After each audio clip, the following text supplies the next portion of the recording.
मैं doctor Anup Kumar Sharma, SPN KS government PG college Dausa से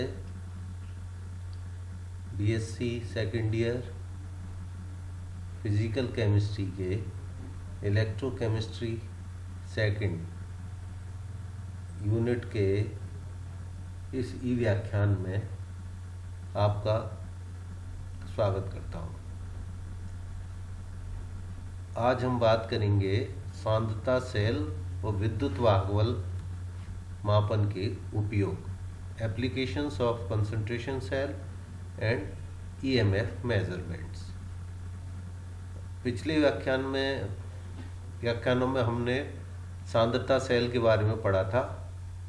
सांद्रता सेल दो प्रकार के होते हैं, अभिगमन युक्त सांद्रता सेल व अभिगमन मुक्त सांद्रता सेल, और उन सांद्रता सेलों के EMF हमने ज्ञात करे थे।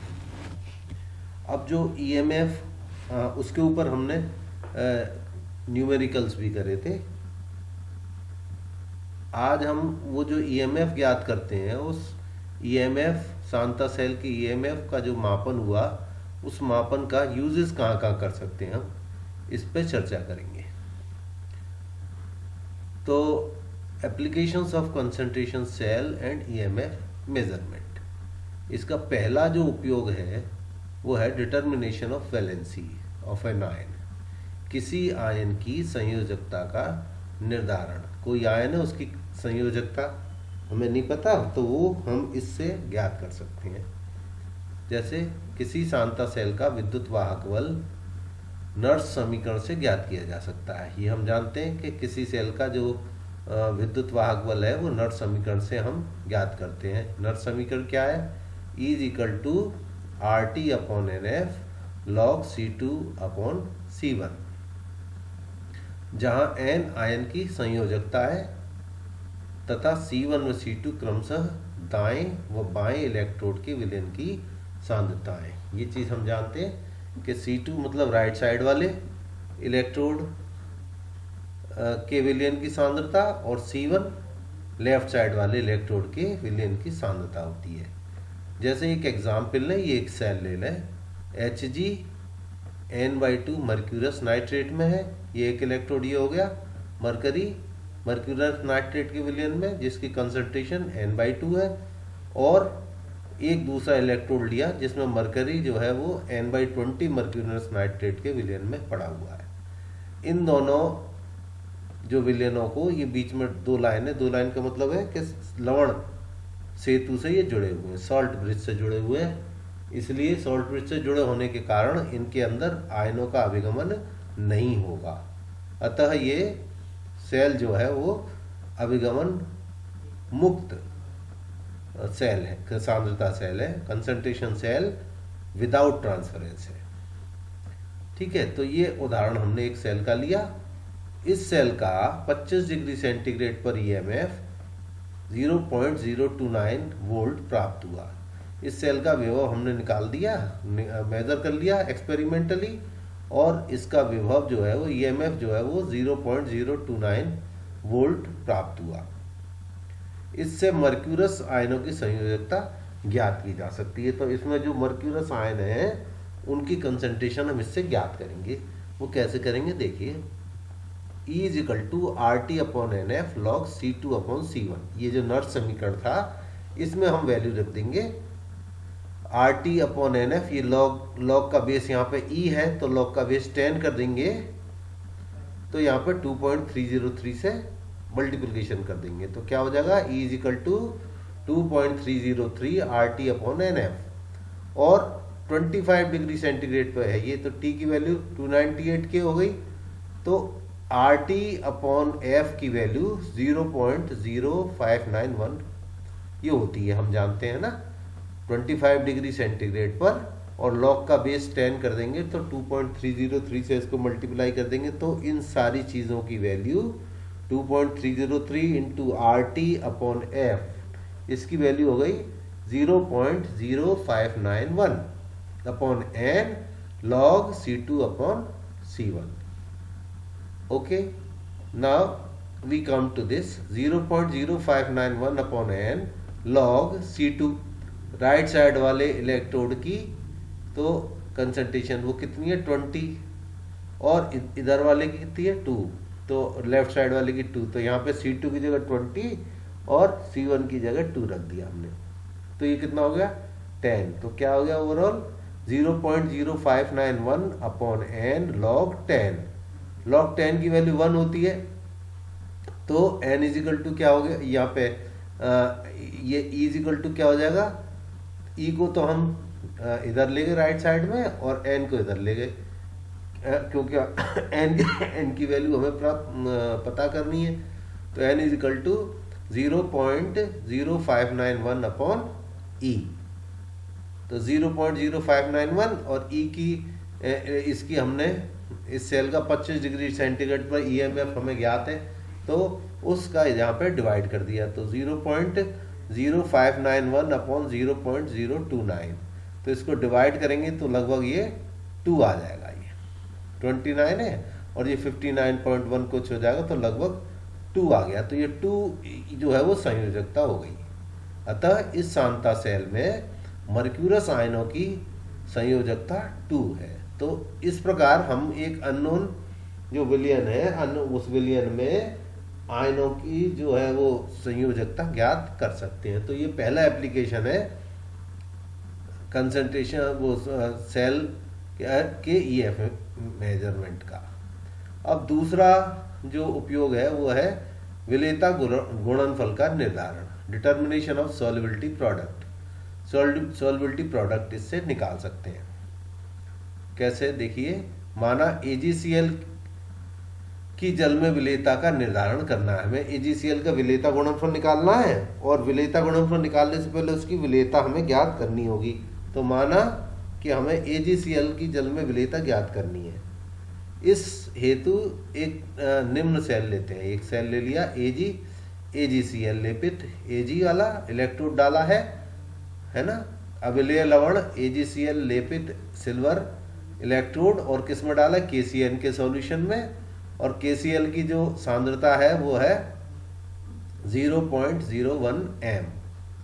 ठीक है, अब इसमें जो सिल्वर आयनों की अभी बात करेंगे आगे, ये क्या लिखा है इसको अभी बात करेंगे आगे। ठीक है, तो एक इलेक्ट्रोड ये ले दिया, सिल्वर क्लोराइड लेपित KCl के विलयन में डाला, जिस KCl की सांद्रता 0.01 m है। इस इलेक्ट्रोड को एक दूसरे इलेक्ट्रोड से जोड़ा, इसमें सिल्वर इलेक्ट्रोड पड़ा है किसमें, सिल्वर नाइट्रेट के सॉल्यूशन में, जिसमें इसकी कंसंट्रेशन 0.01 m है। तो सिल्वर आयनों की भी कंसंट्रेशन ये हो गई।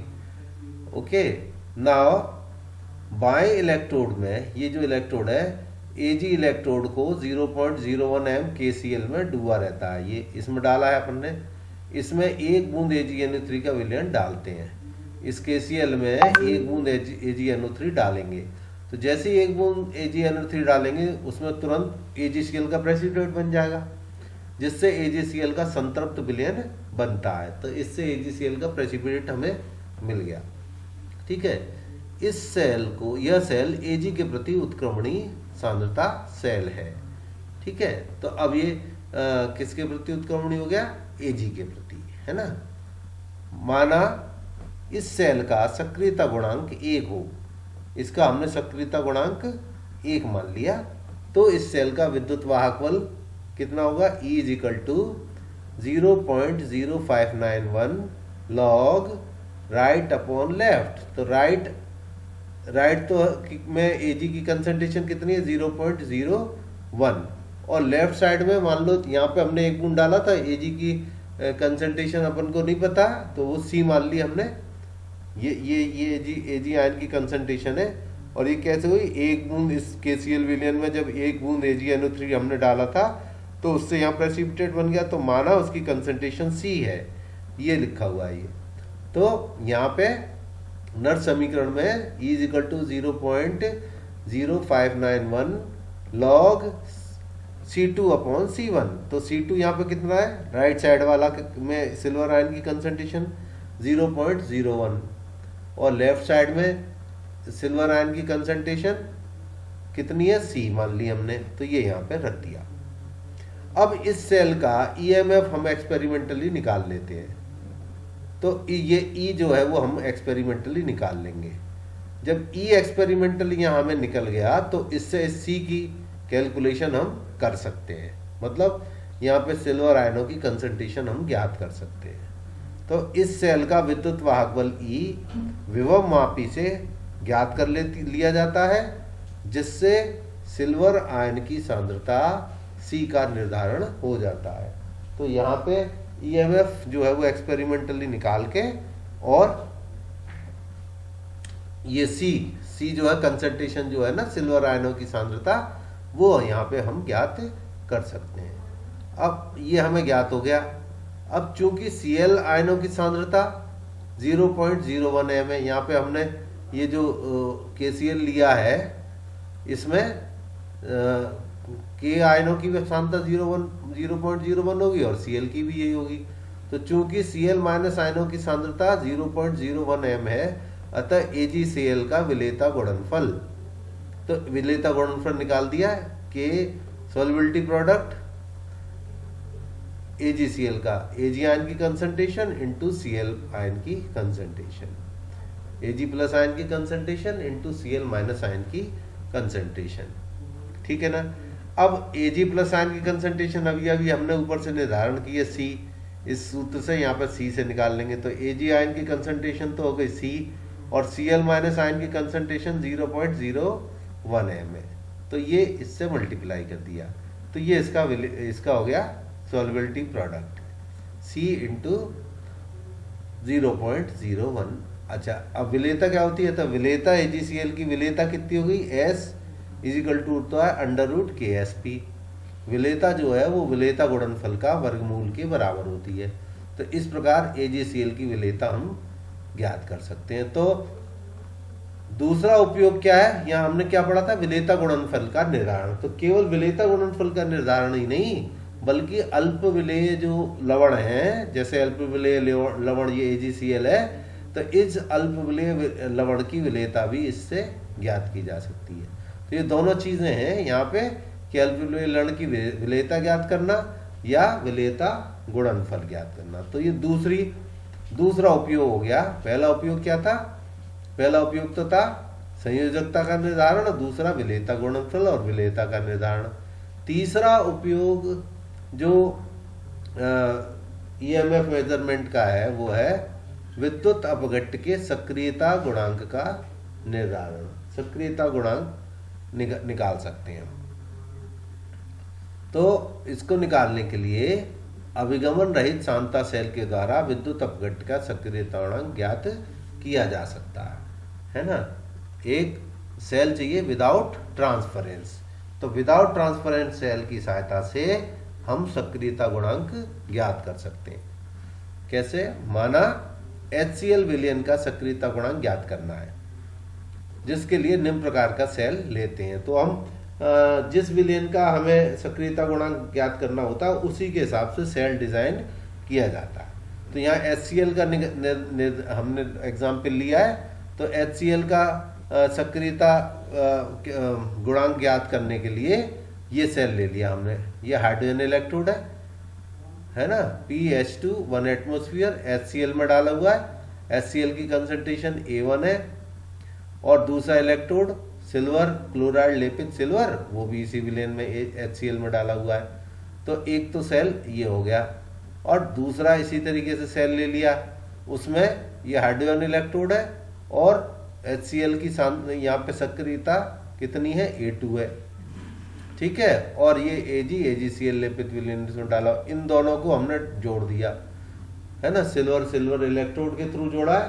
क्योंकि इसमें विलयन एक दूसरे के संपर्क में नहीं है, इसलिए ये अभिगमन रहित सांद्रता सेल हो गया, ठीक है। ये समझते हैं आप। अब ये जो सेल है, माना इसमें HCl विलयनों की सक्रियताएं A1 व A2 है। ये हमने यहाँ पे पहले ही मान लिया है कि HCl की यहाँ पे सक्रियता लेफ्ट साइड में A1 और राइट साइड में A2, तथा मोलरताएं M1 और M2, ये मोलरताएं होगी। वह सक्रियता गुणांक जब मोललता नहीं, मोललता, तो जब मोललताएं यहाँ ली हैं तो सक्रियता गुणांकों को हम गामा 1 गामा से प्रदर्शित करते हैं। तो यदि मोललताएं मोलैलिटीज M1 व M2 हो तो इनके जो एक्टिविटी कोफिशिएंट्स होंगे, सक्रियता गुणांक होंगे, वो होंगे गामा 1 व गामा 2। ठीक है, तो गामा से प्रदर्शित करते हैं इसलिए। अब ये जो सेल है इसमें नेट रिएक्शन क्या होगा, हमने पहले भी पढ़ा है। अभिगमन रहित सांद्रता सेलों में या इनके इसकी सेल अभिक्रिया लिखोगे आप और इसकी सेल अभिक्रिया लिखोगे तो नेट सेल अभिक्रिया क्या होगी, सेल की समग्र अभिक्रिया ये होगी HCl(A2) से HCl(A1) में ये जो है ट्रांसफर होगा। तो इसका वो निकाल देंगे ये नर्स समीकरण की सहायता से। EMF क्या होगा, ई सेल बराबर RT/NF, N की वैल्यू यहाँ 1 है इसलिए हमने यहाँ छोड़ रखा है, इसमें लिखा नहीं है, RT/F log ln A2/A1, right side upon left side A2/A1। ठीक है, अब RT/F log, अब A की जगह हम जानते हैं फॉर्मूला सक्रियता बराबर होती है सांद्रता गुणा सक्रियता गुणांक, है ना। ये कई बार बात आ चुकी है पिछले व्याख्यानों में भी कि सक्रियता सांद्रता के समानुपाती होती है, और समानुपाती का चिन्ह हटाने के लिए यहाँ पे हटा के एक कांस्टेंट लिख देते हैं। ठीक है, तो कांस्टेंट मान लो, कांस्टेंट क्या होता है, सक्रियता गुणांक। तो A सक्रियता बराबर सांद्रता इंटू सक्रियता गुणांक। ठीक है, तो यहाँ पे हमने सक्रियता की जगह ये लिख दी। ठीक है, M2 gamma 2/M1 gamma 1, A की जगह M1 M गामा, A=M और गामा, ये यहाँ पे लिख दी वैल्यू। अब लॉग के फॉर्मूले से आप जानते हैं, है ना, कि लॉग में A/B=log A + log B, है ना। तो यहाँ पे मोलरता वाले इसको तो अलग कर लें और इसको अलग कर लें, तो क्या हो जाएगा, ई सेल बराबर RT/F log M2/M1 ये, और इंटू ये लॉग को फॉर्मूले से, तो RT/F का इधर भी गुणा हो जाएगा log गामा 2/गामा 1। तो सक्रियता और मोललता, इनको अलग अलग, सक्रियता गुणांकों को और मोललता को अलग अलग लिख लिया हमने। ठीक है, इस सेल में यदि विलयन की मोललता M1 व सक्रियता गुणांक गामा 1 ज्ञात हो तो दूसरे विलयन की मोललता M2 में परिवर्तन करते हुए सेल का EMF ज्ञात कर लेते हैं। क्या किया यहाँ पे कि यहाँ पे हमें एक सॉल्यूशन, जो ये वाला सॉल्यूशन है, इसकी तो सक्रियता और मोललता हमने पहले से सक्रियता गुणांक और मोललता पहले से ज्ञात कर ली, ये नोन ले लेते हैं। और इस वाले में मोललताएं चेंज करते जाते हैं, है ना, मोललताएं चेंज करते जाते हैं, कई M1 M2 ऐसे कई मोललताओं के यहाँ पे विलयन ले लेते हैं और मोललता चेंज कर करके इस सेल का EMF ज्ञात करते जाते हैं। अब अलग अलग मोललताओं, मतलब M2 के अलग अलग मानों के लिए M1 और गामा 1 की वैल्यू तो फिक्स कर दी, M2 के कई मान अलग अलग मान लेके और ये E निकालते जाते हैं यहाँ पे, है ना, E सेल निकाल लेते हैं। M2 की वैल्यू 1 ले ली और फिर उस पर से E सेल की वैल्यू निकाल ली, मेजर कर ली। इसी तरह से M2 की वैल्यू दूसरी लेगी और E सेल ज्ञात कर लिया। इस प्रकार अलग अलग M2 मतलब मोललताओं पर E सेल की गणना कर लेते हैं। तो अब इससे क्या होगा, अब आपको M1 और गामा 1 तो पता ही है, पहले से ज्ञात लिया है, M2 आपने अलग अलग लेके E की वैल्यू ज्ञात कर ली, तो इसमें सारी चीज़ें की वैल्यू हमको पता लग गई। यहाँ से हम गामा 2 की वैल्यू ज्ञात कर सकते हैं, जिससे हम गामा 2 की गणना कर सकते हैं। ठीक है ना, मतलब इस सेल में M1 गामा 1 तो नोन ले लेते हैं और M2 के अलग अलग मान के लिए EMF मेजर करके, एक्सपेरिमेंटली EMF का मान ज्ञात करके और गामा 2 की वैल्यू ज्ञात कर ली। गामा 2 क्या चीज़ है, सक्रियता गुणांक।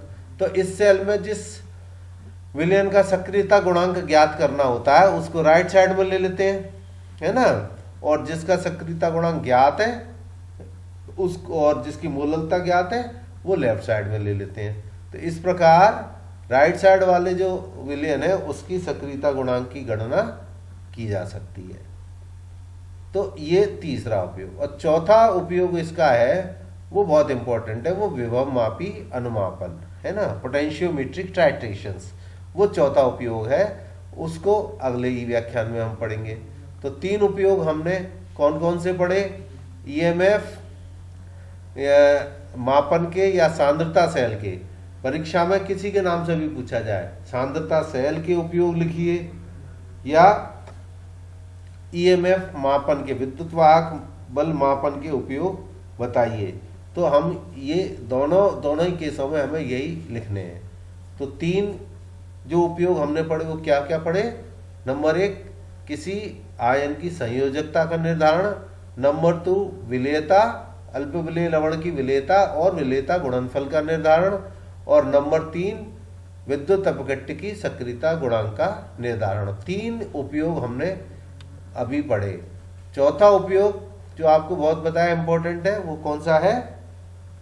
पोटेंशियोमेट्रिक टाइट्रेशन, है ना, विभवमिति अनुमापन। तो ये 4 इसके उपयोग है। विभवमिति अनुमापन हम अगले ई व्याख्यान में पढ़ेंगे। Thank you.